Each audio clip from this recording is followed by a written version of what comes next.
This is Javier Unzueta with Javi's Woodshop. Welcome to episode 2 of Tools for the Unenlightened. Tools for the Unenlightened is a humorous and simplified look at everyday woodworking tools, from the simplest to the most complex. Today we look at the saw. It's not just a musical instrument. The saw, and for the purposes of this episode, the handsaw, is one of the most basic tools in any woodworker's toolbox. How it operates. This is the handle. This is not. These are pointy things. Pointy things run across wood to make splintery things. In the process, they saw wood or cut wood. One little trick in using the handsaw is to start by pulling the saw back in order to create a groove for the saw to ride on. Most saws, like this one shown, will cut on the push stroke. A back saw cuts on the backstroke. If you're a swimmer, the proper way to use a back saw is like this.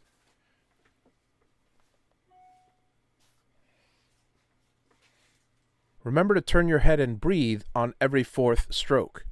Unfortunately, cutting wood underwater is highly frowned upon and not recommended in most woodworking journals. You have to look really closely and read the fine print. Here are some different types of handsaws. The Crosscut Saw has large alternating beveled teeth and is used to rough cut certain wood grains where tear out is not important. It's a crude saw that cuts quickly but far from refined. Well, I guess crude means not refined, so that's kind of redundant, isn't it? It's generally used for cutting logs with its cross-cut tooth pattern and making really eerie sounding music when you use a violin bow. So, I guess we can blame it on the stringed instruments. What the heck? The Ripcut is an aggressive push-stroke handsaw with sharpened teeth. It's a close cousin to the Crosscut Saw. Here are the two teeth patterns side by side so you can differentiate between the two. You can have a crosscut or rip handsaw, bow saw, or circular saw. Just about any type of saw. Like the age-old question, what would you rather be bitten by, a snail or a shark? It's all about the teeth.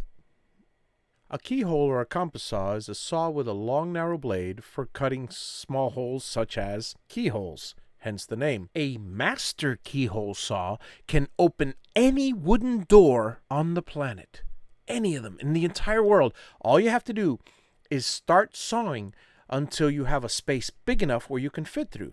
Then go through and unlock the door from the other side.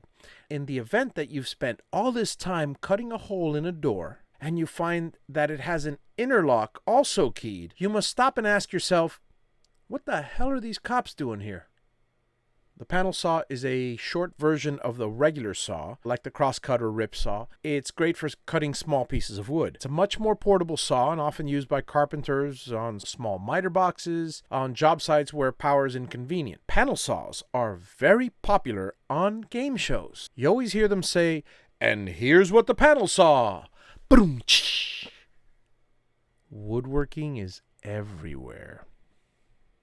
The back saw. In deference to a joke I made earlier about the back saw, a back saw gets its name not from the way it cuts, but rather the reinforced upper edge made from brass or steel in order to prevent it from buckling during use. Back saws are mostly used for molding, trimming, and wood cutting due to their finer, smaller teeth grouped tightly together, which achieve a very fine cut. There are various types of back saws like the miter saw, dovetail, carcass saw, gent saw, and the tenon saw. But more on those, well, never, frankly. This is Tools for the Unenlightened, not tools for the uber-advanced woodworker. Ooh. Because of the strong, reinforced upper edge, some unskilled woodworkers turn it upside down and use it as a hammer. They end up breaking their saw and giving it a backache. Okay, again, I apologize for the bad jokes. I take them back. Saw. The wallboard saw or a drywall saw is a push-stroke handsaw with a strong pointed edge, perfect for punching through drywall or plasterboard. It's specifically designed for plaster or wallboard. I do not want to see one of these in your toolbox. I mean it. I'm watching you. The flooring saw is an offset handle, perfect for woodworking on flooring. These saws are preferred when you need to trim a piece of door jamb, for example, real close to the ground.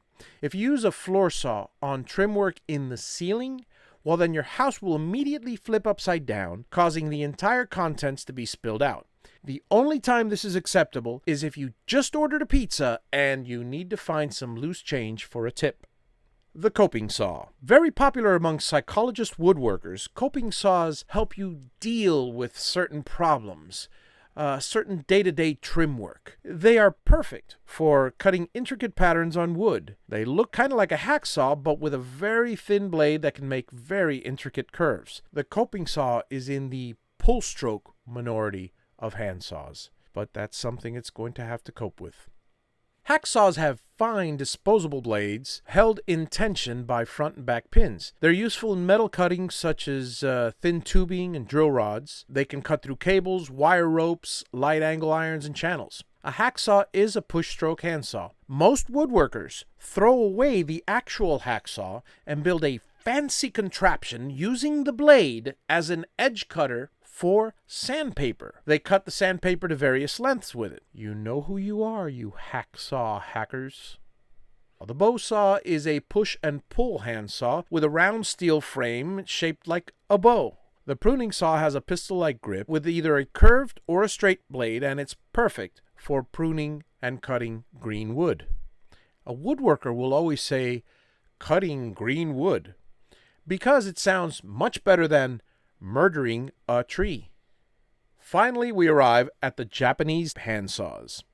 The Japanese handsaws are pull-stroke handsaws made from very thin steel. They're known for their faster cutting power while producing less sawdust. The Japanese saws are also perfect in precision cutting on both hardwood and softwoods. The different types of Japanese saws include Dozuki, Ryobi, Azebiki, Kujihiki, Mawashi Becky, Soko Mawashi Becky, Catawba, and of course, Anahiki, which is not something you give your Latin girlfriend on the neck at a drive-thru.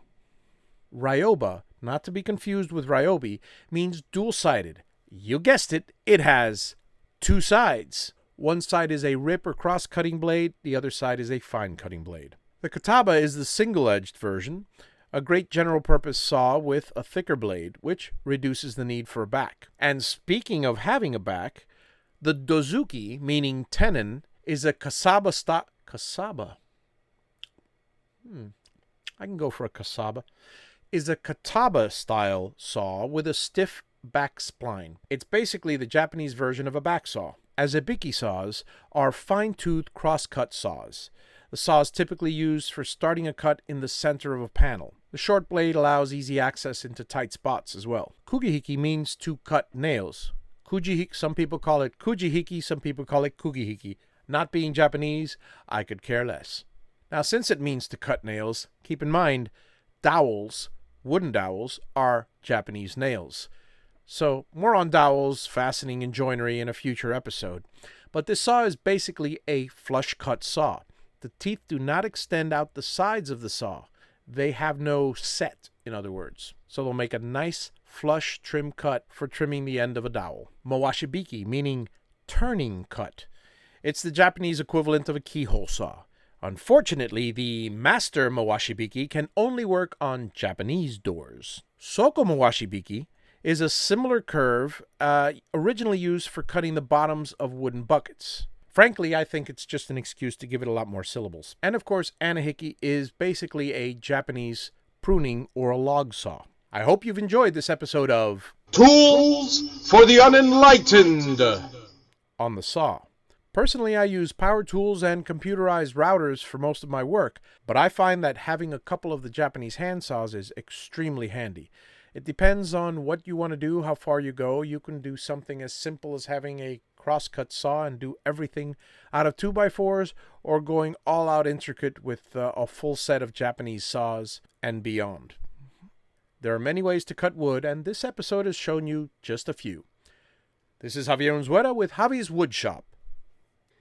I hope you've gotten something a little out of this episode of Tools for the Unenlightened.